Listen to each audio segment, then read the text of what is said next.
Boa tarde, ouvintes da Rádio Estrada Real FM, do Portal Mais Vertentes. Hoje temos a satisfação de receber aqui nos estúdios da Estrada Real FM e da redação do Portal Mais Vertentes o deputado federal por Minas Gerais, Reginaldo Lopes. Reginaldo, muito bem-vindo à nossa redação. É um prazer tê-lo aqui conosco. E eu queria que você falasse um pouco dessa caravana da esperança que você tem empenhado aí nos últimos dias. Conte um pouco o que significa e qual é o objetivo principal disso. Primeiro eu quero agradecer esta oportunidade, de troca de ideias, saberes, com a nossa rádio Estrada Real. E também cumprimentar meu grande amigo Marcos Gimenez, um prazer revê-lo.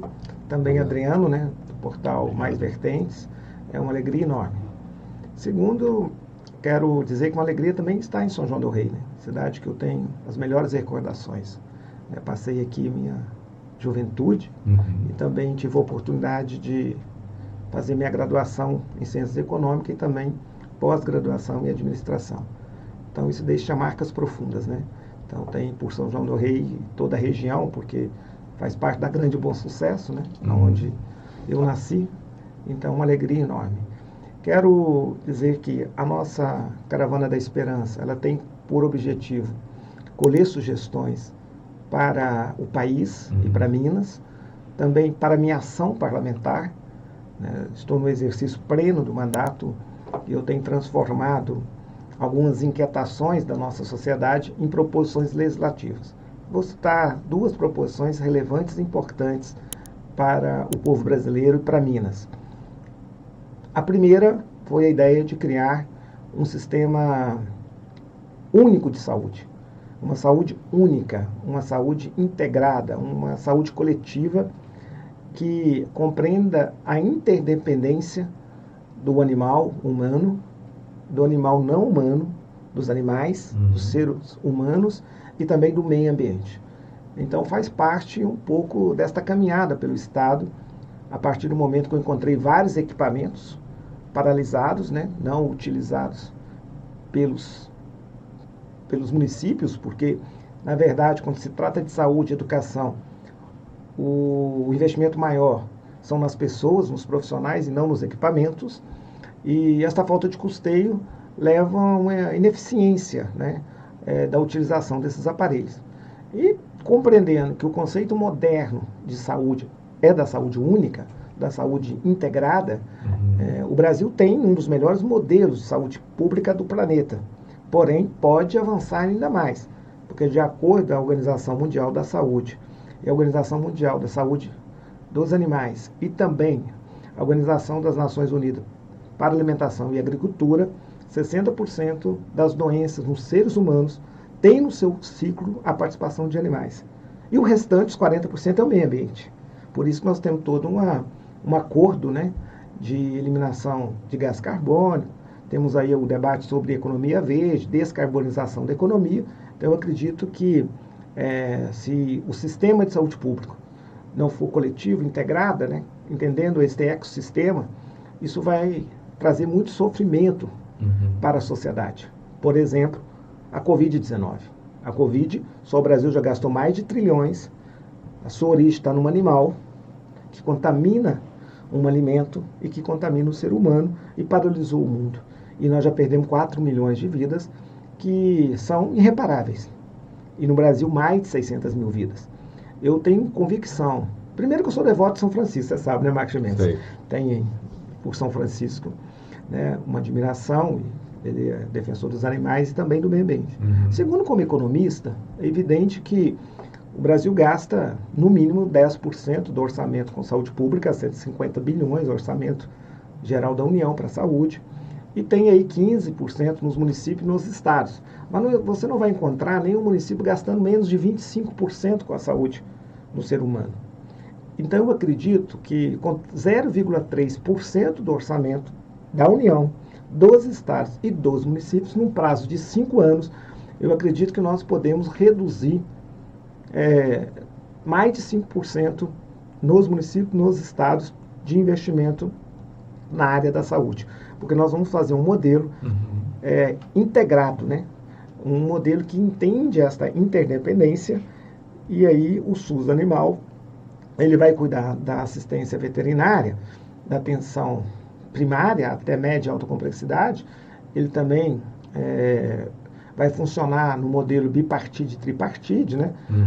Vai ter os seus prestadores de serviços, como funciona o SUS, né? O setor filantrópico, o setor privado, prestador de serviços, o setor público. Mas também esse sistema ele será deliberativo através dos seus conselhos, os conselhos municipais, conselhos estaduais e o Conselho Nacional. Então isso vai envolver a participação da sociedade, e além da assistência veterinária, o sistema vai cuidar da vigilância sanitária, da vigilância epidemiológica. O Marcos já foi prefeito, sabe que se fica muito perdido, né? Um departamento de epidemiologia ou de zoonose muito perdido ali, os agentes de zoonose. Vai cuidar também da fiscalização, também da inspeção de alimentos para os animais, e também da vigilância nutricional. Sim. Então é todo um sistema, né? A partir da experiência do sucesso, que é o SUS, nós estamos fazendo então e aplicando para o SUS animal. O projeto está em tramitação, então foi uma das sugestões que, na verdade, foi caminhando por Minas e discutindo, que nós chegamos a este conceito, em especial na cidade de Alfenas, que está inaugurando um hospital de 3,5 milhões, não sabia como se daria o funcionamento. Ele já encaminhou o SUS municipal, o sistema municipal, com dotação orçamentária, está contratando uma gestora, né, uma instituição gestora na saúde de cães e gatos, e vai fornecer esse serviço regionalmente. Certo. Mas o correto é ter o sistema bipartite, tripartite, para os demais municípios contribuir também com esse custo, né? Também tive experiência de visitar o município do Triângulo Mineiro, que foi emenda parlamentar de minha autoria, que também não estava sendo utilizado por falta de custeio. Estava dependendo de um consórcio regional para funcionamento, com todos os prefeitos, e estava há mais de um ano parado o equipamento, dinheiro público. Então, essa foi uma das experiências que eu levei para o parlamento. A segunda, são várias, né? Tem muitas proposições de caminhos, rotas para desenvolvimento do turismo, seja do ponto de vista ecológico, seja religioso, mas um outro projeto que nós estamos apresentando, inclusive, essa semana, é que nós exigimos transparência na composição dos preços dos combustíveis e do gás de cozinha. Não dá mais para a sociedade não conhecer como que se forma o preço, né, de um litro de gasolina que ele coloca no seu carro, ou como que é formado o preço de um botijão de gás que chega na casa das famílias brasileiras. Ou seja, houve uma dolarização a partir de 2016, houve um rompimento do preço nacional por uma opção da chamada política de paridade de importação, ou seja, uma dolarização, e se baseou o preço do Brasil do combustível em preços internacionais. Isto é bom só para 6 pessoas, meia dúzia de acionistas, especuladores do sistema financeiro, e compromete todo o setor produtivo, toda a cadeia de produção no Brasil, porque a cadeia do petróleo é a mais longa possível, né? Tem a primeira, a segunda e a terceira geração, e isso implica na composição de preço de todos os setores da economia brasileira, e é muito grave, e nós estamos assistindo a dolarização da economia, e um litro de gasolina a R$ 7,00 e um botijão de gás a R$ 130,00, e a Petrobras distribuiu o maior número de dividendos na sua história, que foi no ano passado mais de 36 bilhões de reais, à custa do salário do trabalhador brasileiro.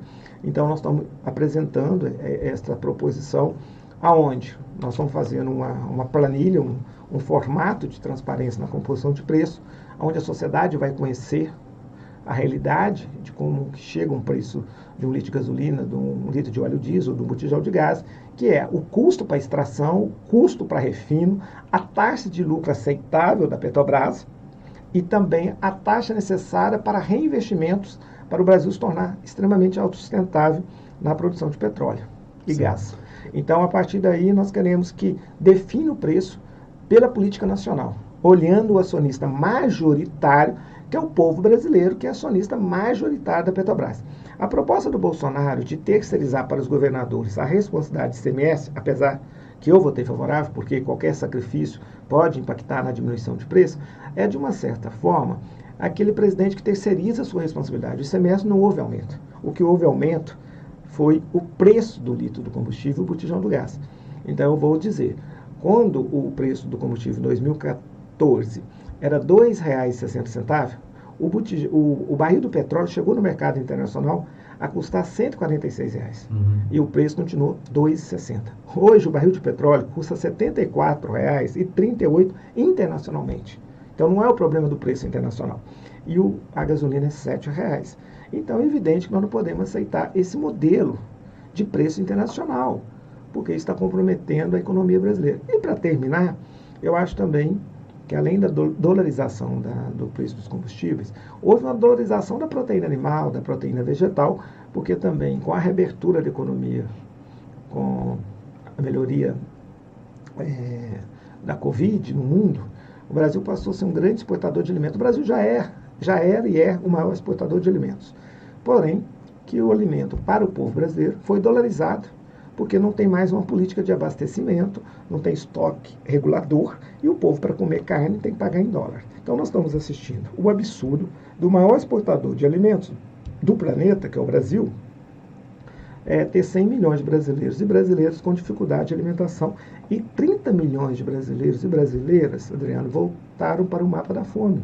Isso é muito grave. Vou dar um exemplo. Mato Grosso, o maior produtor de carne, um rebanho de 30 milhões de cabeça de bois.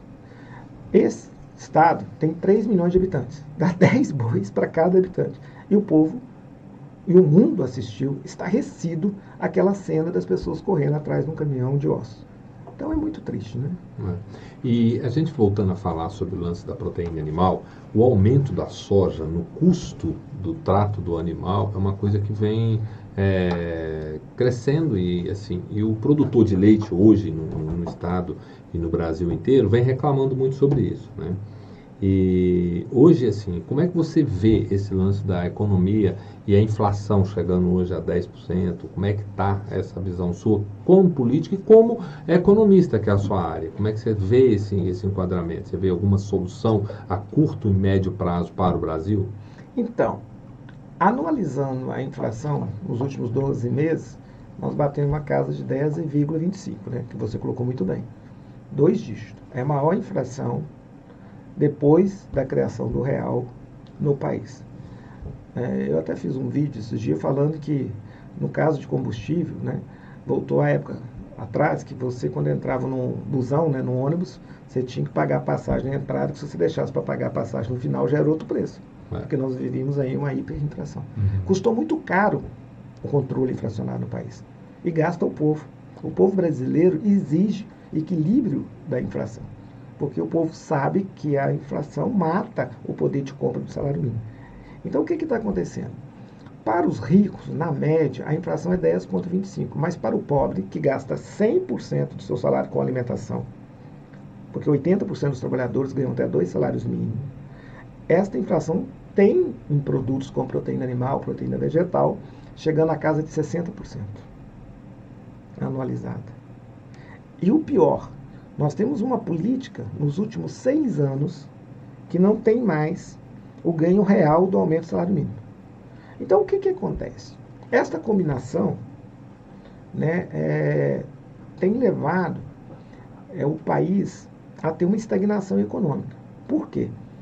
Porque a grande massa, o grande mercado interno perdeu o poder de compra. Então, a maioria do povo brasileiro não tem mais poder de compra, porque não tem mais massa salarial de ganho real. Então, você tem um reajuste salarial apenas pela inflação, né? E você não tem ganho real.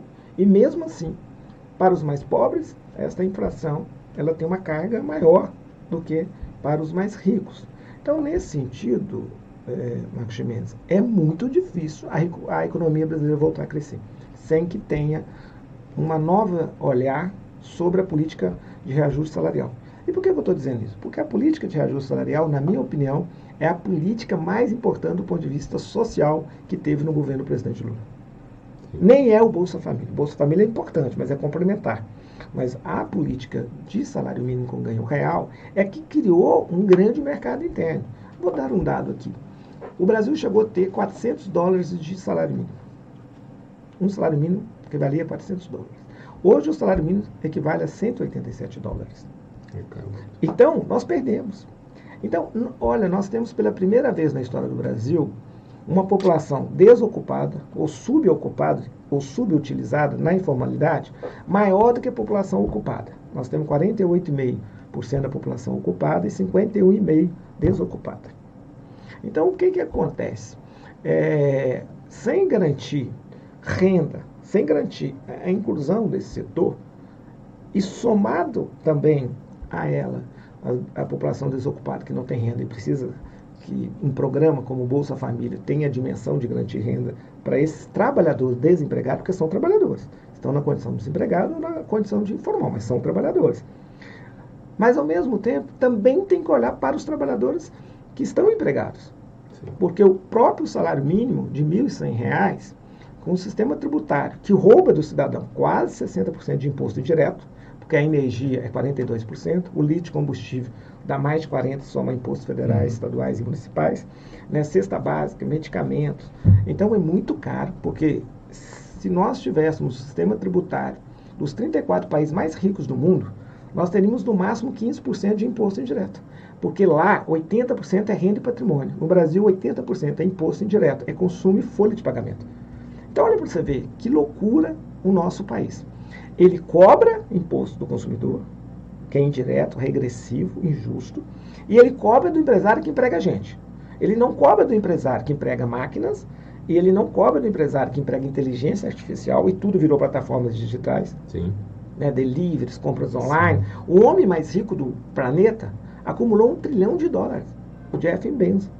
É inaceitável que um PIB de 885 trilhões de dólares no planeta Terra, um cidadão tem $1 trilhão. Isso significa, é simples fazer essa conta, que bilhões de pessoas no planeta Terra terão centavos de dólares, porque alguém tem $1 trilhão. Então, e ele não fabrica nada, ele vende de A a Z, só na especulação, só numa plataforma. E não paga imposto. Se for no Brasil, não. Fora do Brasil, paga imposto sobre patrimônio, sobre lucro, sobre renda, sobre herança. E no Brasil nós não cobramos. Então nós vamos ter que refazer, porque na minha opinião, aí, como economista, também político, deputado, eu acho que o Brasil tem que ter um programa de reindustrialização do país. Uma nação não se faz sem indústria. Quando você nasce, até você morrer, quando você acorda até você dormir, tem indústria em todos os momentos da sua vida. Inclusive nessa entrevista, é indústria que nós estamos utilizando os equipamentos. Então nós temos que reindustrializar o Brasil. Temos que agregar valor no campo e na cidade. E nós teremos que fazer uma transição também dos modelos. Uma transição ambiental, ecológica. Né? Então acho que esse é o modelo de país que eu imagino, Gimenez, que nós vamos ter que desenhar. Então passa, primeiro, por uma proteção social que garantir a todos os empregados renda. Passa por uma proteção de políticas públicas para garantir todos os trabalhadores direito a ganho real do salário mínimo. Depois passa pelo um pacto com a juventude, pela juventude, uma década pela juventude. Estou propondo que em 10 anos o Brasil deveria retardar a entrada dos jovens no mundo do trabalho para inseri-los nas universidades, nas escolas técnicas, via o ProUni ou via o FIES. Para quê? Porque daqui a 5 anos nós vamos ter uma nova economia no mundo, totalmente digital, com muita inovação tecnológica. O Brasil tem muita pesquisa. O Brasil até é muito as próprias rico. Profissões Sim. Vão ser diferentes. Eu fui no campo, lá na fazenda que diz o Harari no último do Zequita, lá no São Gotardo, você conhece muito bem. Cheguei lá, primeiro eu nasci na roça, eu fui trabalhadores rurais, mas nós mudamos da roça porque a vaca do meu pai ficava de um lado e o rabo ficava do outro terreno, né? Então a gente não tinha terreno, tinha que mudar 7 filhos, mas a gente tirava leite no muque. 3 litrinhos de leite. Hoje a vaca dá 80 litros, 80 quilos. E aí, na época, depois veio as ordenhas. Mas eu cheguei lá, tem um sensor, a vaca entra assim, ela sabe se tem leite ou não. Se não tiver leite, manda para ela alimentar de novo de maneira confinada. E se tem leite, já joga assim, vem um robô, encaixa, já tira o leite e vai embora. Então, ou seja, é um mundo digital. Então, nós vamos precisar ter uma nova força motriz daqui a 5 anos. E aí o caminho para a gente estrategicamente empregar os pais de família que estão desempregados, as mães de família que estão desempregadas, né? Nesse primeiro momento, é a gente realmente levar o jovem para a universidade, para a escola técnica. Aí eu falei isso hoje muito com o reitor Marcelo. Nós temos condição, ele estava me dando um dado, que o campus, por exemplo, de Sete Lagoas, cabe 2.000 alunos noturnos, sem fazer uma obra. Aqui em São João cabe mais uns 1.500.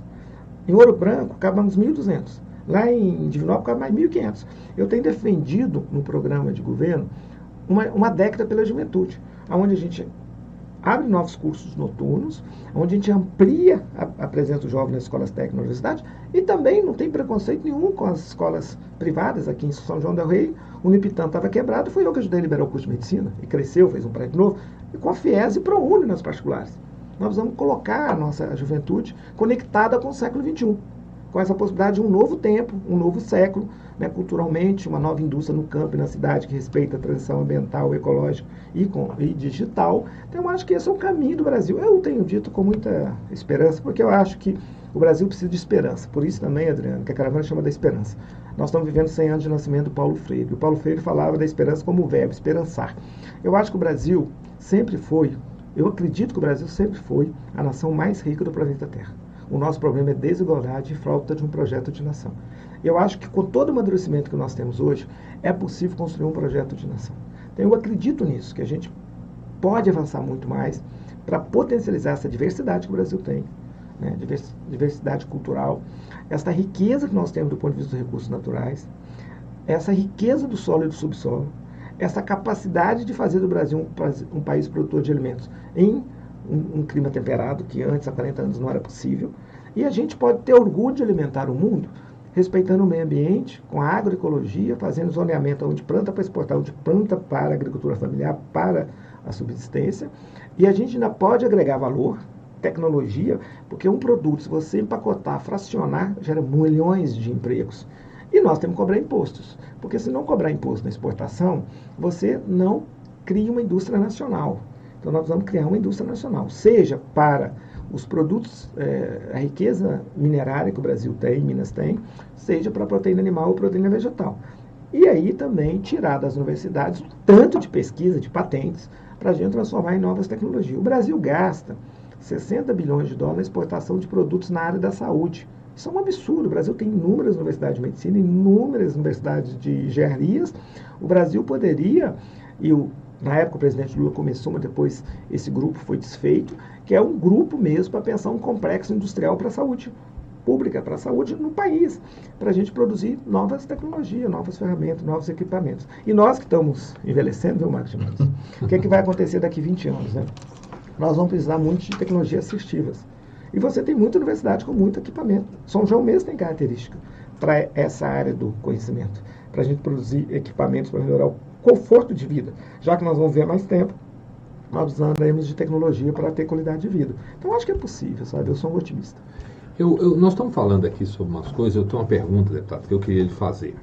É o seguinte, nós falamos um pouco sobre a proteína animal, nós falamos também aqui sobre a economia e estamos falando. Eu queria tocar num assunto que chama-se transporte. Nós temos uma perda hoje no transporte rodoviário enorme, um país continental conforme o Brasil, assim, é inadmissível, a gente ainda está caminhando no transporte ferroviário, no transporte hidroviário. Assim, eu acho que é um consenso no Brasil que precisa dessa mudança. Nós falamos do aumento do combustível, onde aumenta e vai tudo isso. Mais modais, qual a sua né? visão em relação a isso? Você vê alguma perspectiva para isso no futuro, no Brasil recente agora, que vai para frente? O que você vê sobre isso? Então, o Brasil tem que deixar de pensar que a cabeça ou é 8 ou 80. Pode ser combinados os modelos, né? Acho que o Brasil precisa de mais modelo do ponto de vista de transporte, mais modais. Por exemplo, nós temos aí quantos rios que poderia ter a hidrovias, né? Já teve no passado, né? O São Francisco, por exemplo, e várias outras hidrovias. Nós também precisamos ter um conceito. Nós temos o Lago de Furnas. Ele não é multifuncional, é um absurdo. Nos Estados Unidos, né, o Vale do Tennessee, ele foi para produzir alimentos. A energia era secundária, é para desenvolver a agricultura, e era em terras não férteis. Então, assim, o Brasil contaminou, né, prejudicou terras produtivas, fizeram o Lago de Furnas e hoje não deixa o lago ter multifuncional, né, para turismo, para esporte radical, esporte aquático, para irrigações, para várias atividades. Então, nós também, acho que era necessário um Brasil continental, talvez desenvolver o modal rodoviário. Mas não precisava destruir o ferroviário. Isso é 880, está errado. Então agora nós vamos recuperar o modal ferroviário. Nós já interligamos o país. Se a gente não tiver um outro modal ferroviário, é muito caro. Isto tem um custo Brasil enorme. Então acho que nós temos que destravar a questão do modal rodoviário. E é isso. Então acho que essa é a dinâmica. Nós também temos que resolver. O Brasil continental tem que ter viação regional. E não funciona. O Brasil perdeu 100 aeroportos. O Brasil precisa de uns 380 aeroportos, pelo tamanho do Brasil, pelo estudo. O Brasil tem 260. Né? Então, perdeu aí vários aeroportos, precisam ser recuperados. O Brasil precisa de uma política para aviação regional, né? que seja subsidiada, eu acho, para a integração nacional, para o desenvolvimento. Agora, o Brasil precisa de um conceito, Marcos. Eu falei isso hoje com o Nivaldo, com o prefeito. É o conceito de que o seguinte: para distribuir riqueza, tem que produzir. Para produzir riqueza, tem que distribuir. Então, a minha inquietação também nessas caravanas, e em especial no percurso e na caminhada que eu fiz nas eleições de 2020, e vi todos os prefeitos preocupados, prometeram o primeiro emprego para a juventude, emprego para a mãe solo, emprego para as mães de famílias desempregadas, para os pais de família desempregados. Então, eu falei, mas o que fazer? Então, a partir daí, eu estudei e apresentei uma proposição que eu estou chamando de Fundo Municipal de Empreendimento Coletivo, Qualificação e Inserção Profissional. Então, a Prefeitura cria um fundo público, contábil, financeiro e orçamentário, autônomo, deliberativo e paritário com a sociedade civil, e com regimento de funcionamento. E o que esse fundo vai fazer? É a Prefeitura pegar parte da sua arrecadação, jogar no fundo, e a sociedade, a partir das vocações econômicas locais e regionais, potencializar novos negócios. Sim. E aí esse fundo ele vai fazer a qualificação profissional e vai garantir renda de qualificação, porque o trabalhador precisa ter uma renda no processo de requalificação, e a Prefeitura vai garantir também uma bolsa de trabalho para ele ficar incubado por um tempo até o empreendimento ficar sustentável. E esse fundo vai pagar os empreendimentos, vai comprar máquinas, equipamentos, fazer as construções. Então, esse fundo ele vai constituir seus próprios empreendimentos novos. Eu chamo isso de criar matrizes econômicas descentralizadas, que o problema do mundo e do planeta e do capitalismo, que pode levar à barbárie, é a mega oligopolização da economia. Se existe um debate que o mundo está discutindo, até os capitalistas, que é economia verde, descarbonização da economia, também tem que ter a desoligopolização da economia. Você tem que fazer uma economia descentralizada. Porque se eu for tomar uma cerveja hoje à noite aqui em São João do Rei, pouco provável, mas aqui tem, mas eu vou encontrar em pouquíssimo lugar uma cerveja artesanal. Eu sou obrigado a beber a água da Ambev. É um absurdo. Se eu for à padaria, ao supermercado, eu vou comprar pãozinho da Seven Boys. Roupa, sabe? As cidades as cidades passaram a ser dormitórios. E não sustentáveis. E o seu povo deixou de ser empreendedor. Então eu proponho a inversão, que tenha um fundo para financiamento. Né? E esse fundo, ele pode também fazer mais do que ser uma grande incubadora de empreendimentos. Vira escola-fábrica, porque você pode colocar parte da população que não está naquele empreendimento para aprender a fazer a prática ali dentro. Você pode pegar esse fundo, criar todas as plataformas digitais para o município. Por que o município, para vender online, precisa de uma plataforma dele específica? Por que para vender online, delivery, ele precisa montar uma plataforma? Porque a carona compartilhada, que tem vários aplicativos, tem que montar uma plataforma. Em única plataforma, o município pode disponibilizar para todo o seu povo. Você pode também fazer dessa plataforma o seu banco digital. Por que uma prefeitura precisa pagar para um banco comercial? Pode pagar para um banco digital do fundo. Pode fazer microfinança pelo fundo. Pode emprestar dinheiro para um grupo de pessoas que tem uma ideia. Juros zero. Pode fazer securitização da dívida. Tem muita dívida. As pessoas podem trocar a dívida por produtos. Até um cabeleireiro pode cortar o aluno das crianças da escola pública e pagar o seu alvará. A moeda mais antiga não é a dinheiro em papel. Inclusive, eu sou contra torço para acabar com o dinheiro em Você papel tem um rápido, projeto... desde 2015. Mas eu sou a favor do dinheiro digital. Agora nem vai ser digital, vai ser código, vai ser dinheiro. A China já lançou o moeda, não vai existir mais dinheiro, nem digital, vai ser tudo código. Vamos acabar com os bancões, né? Vai ser a maior felicidade do meu mundo, né? Que eu sonho. Então, eu acho que a partir daí, a prefeitura pode fazer o seu próprio consignado. Tem lógica, a prefeitura pega o dinheiro, desconta o trabalhador e manda para o banco. Ela podia mandar para o fundo, se ela tiver dinheiro, ela pode criar o próprio consignado. Deu para ser 2,5%, 3%, pode prestar por 0,5%. Ela pode fazer o próprio cartão de débito, cartão de crédito, ou débito. Todo mundo tem cartão, mas não precisa ser da Elo, da Cielo, da Mastercard, da Visa, porque fica com 92% de tudo que é comercializado, a mega oligopolização. Você pode fazer suas bandeiras próprias pelo fundo. Ou seja, se os municípios, se os prefeitos, os agentes públicos, se a sociedade não tiver um novo conceito de economia, aí nós vamos ficar reclamando do modelo da exclusão, da concentração de riqueza, mas nós não estaremos fazendo a nossa parte. Então, eu tenho disponibilizei aqui numa audiência técnica com os vereadores de São João del Rei, participaram, né, a vereadora Levinha, o vereador Rogério Bosco e outros vereadores.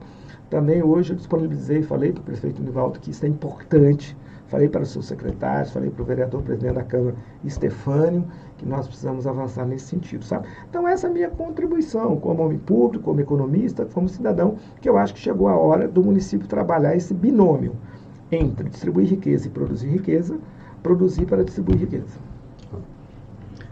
Candidato, eu queria que você falasse, candidato não, deputado, perdão, é porque eu ainda já estou pensando Sempre é um candidato. Nas próximas eleições, que aliás, eu queria falar rapidamente com o senhor sobre isso. Existe a possibilidade, né, do senhor ir para o Senado nas próximas eleições, mas eu queria que você olhasse um pouquinho para o nosso regional, né? Nós tivemos aí as eleições municipais em 2020, né, que infelizmente o PT teve uma redução muito grande aqui na região do Campo das Vertentes. Eu queria que o senhor falasse um pouco desse cenário, como é que você viu isso e como é que você vislumbra daqui para frente, né? Porque hoje nós temos pouquíssimos municípios que é administrado pelo Partido dos Trabalhadores. Como é que o senhor vê isso aqui na região? Olha, eu acho que é um processo de reconstrução. Talvez até um pouco de ressignificar um pouco a nossa militância, o nosso jeito de fazer política e um pouco a nossa caminhada. É lógico que nós acertamos muito nessa trajetória, mas também eu sou daqueles que acham que nós erramos.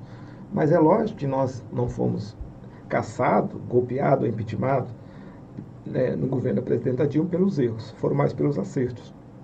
E é óbvio também que houve toda uma lógica de conspiração, né, contra o presidente Lula, né, de perseguição que combinou da política, com parte da mídia, com parte do judiciário, né, que acabou na prisão injusta do presidente Lula, porque os seus 20 processos todos foram arquivados. Está comprovado que o presidente Lula é inocente, não só pela incompetência do foro, depois não só pela suspensão do Moro, que o juiz jamais pode ser parcial, porque isso está no Código Penal brasileiro, você não pode corromper o Código Penal, porque o Código Penal é uma conquista da democracia e da liberdade do país, onde há uma equidistância do julgador com o acusador. E o Moro corrompeu essa lógica, manipulando a acusação e a acusação manipulando o julgamento. Então, ele foi considerado um juiz parcial e suspeito, um juiz corrupto, e depois as novas varas, né, das justiças que receberam as denúncias dos processos do presidente Lula, compreendeu que não tinha base para que fosse aberto o processo. Então, Lula sequer tem iniciado. Então, tudo isso fez parte também daquele sentimento que talvez tem que mudar. O PT já tinha governado por muito tempo, isso é legítimo. Acho que a democracia é bom, porque você não pode tudo e nem por todo o tempo, como falou muito bem Afonso Arinos. Mas, de fato, o Bolsonaro jogou a grande oportunidade fora.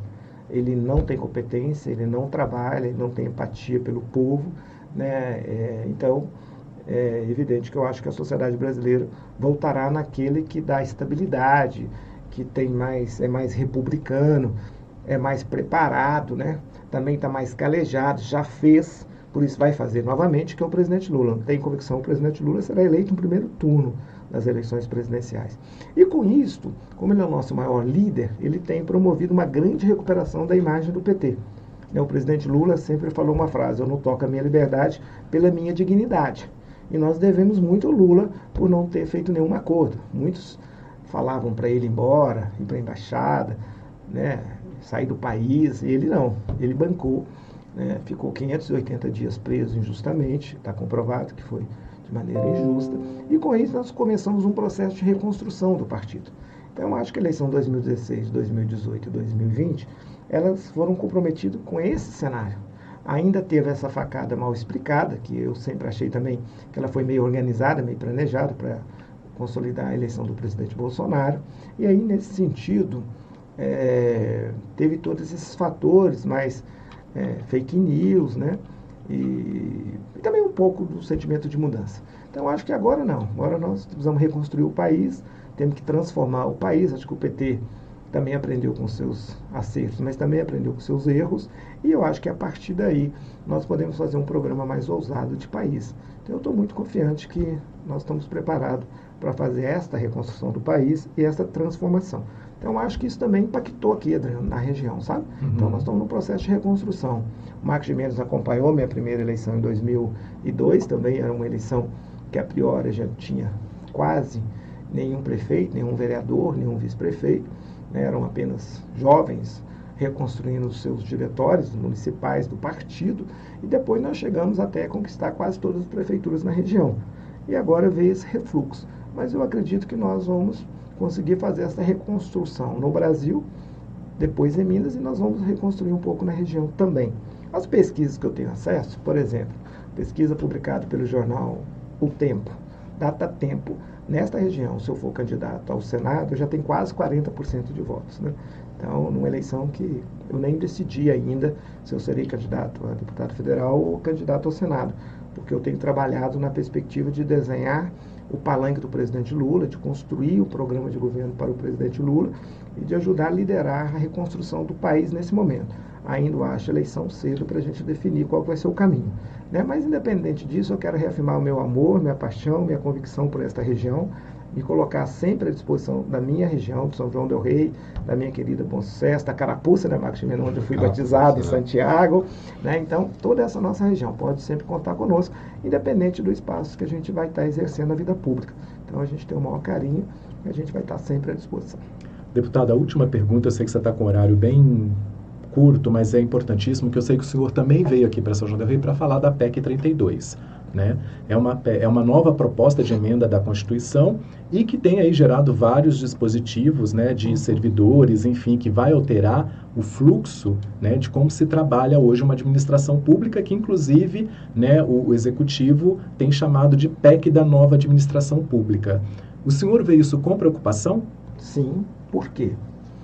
Vou dar um exemplo do artigo 37A, que propõe, então, fazer uma privatização do serviço público, porque no primeiro momento propõe uma terceirização por acordos e protocolos e convênios. Nós temos uma experiência bem mal sucedida, que é as OS da área da saúde. Então você vê na pandemia todos os escândalos de corrupção e também incompetência na gestão. Então isso é meio problemático, ou seja, para todos os setores vai ser permitido por acordos e convênios uma terceirização do serviço público, né? Então, eu acho que o Brasil precisa ter o Estado no centro da reconstrução pós-pandemia. Então, o papel do Estado é fundamental.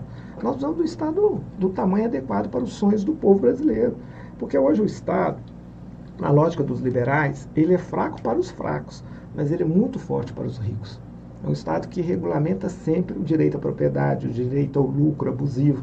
Olha a política da Petrobras. O presidente deu uma entrevista ontem, o presidente da Petrobras, defendendo lucros absurdos, né? Distribuição de lucros, dividendos, né? A busca do lucro pelo lucro, né? Como uma empresa onde o dono é o povo, majoritariamente, né?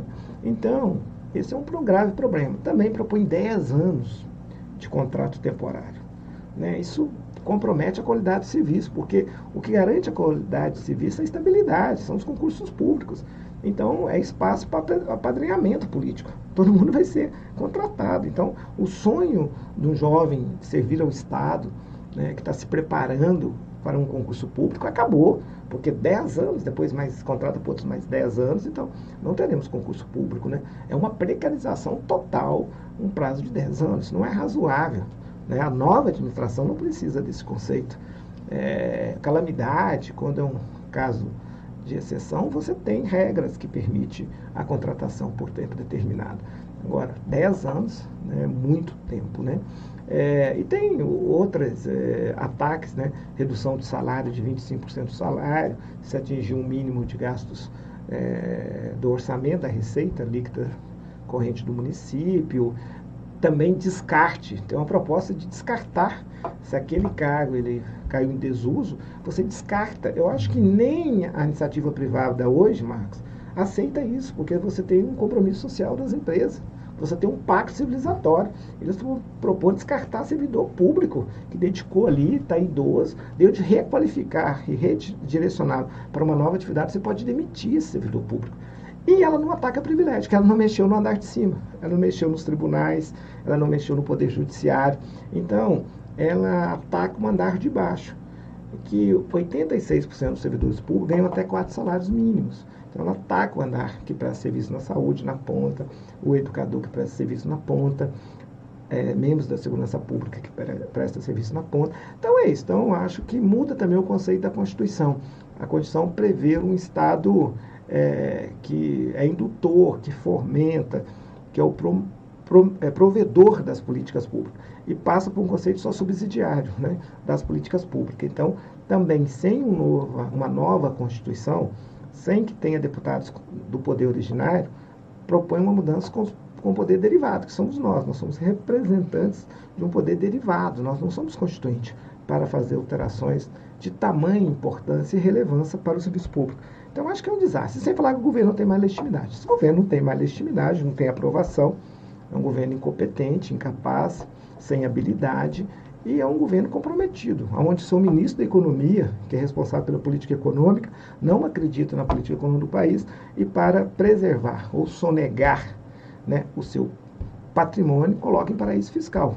Mas o mais grave ainda, que é o dono da política monetária, que é o Banco Central, independente, tem dinheiro em paraíso fiscal, que coordena a política e que opera qual é o valor do câmbio, né? Qual é o valor do dólar. E ele opera em paraíso fiscal. Então, a nossa Constituição não permite.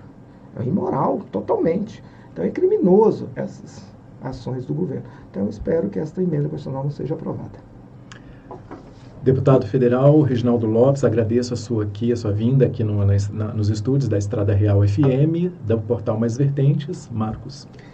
Muito obrigado, Reginaldo, a sua presença, sempre um esclarecedor. E estamos aqui de porta aberta, de que vier na região das vertentes, né, estaremos aqui à disposição, né, para estar ouvindo sempre as suas colocações, que é sempre muito pertinentes, tá bom?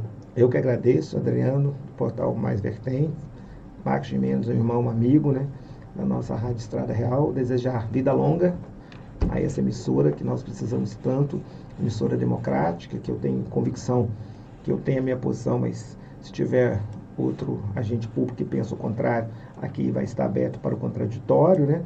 E no momento que nós precisamos da boa informação, né? Nós estamos com muito fake news, com desinformação, e a desinformação e fake news destrói um projeto de nação, então nós não podemos admitir. Então, parabéns e vida longa para a Rádio Estrada Real e para o Portal Mais Vertentes. Muito obrigado. Obrigado a você.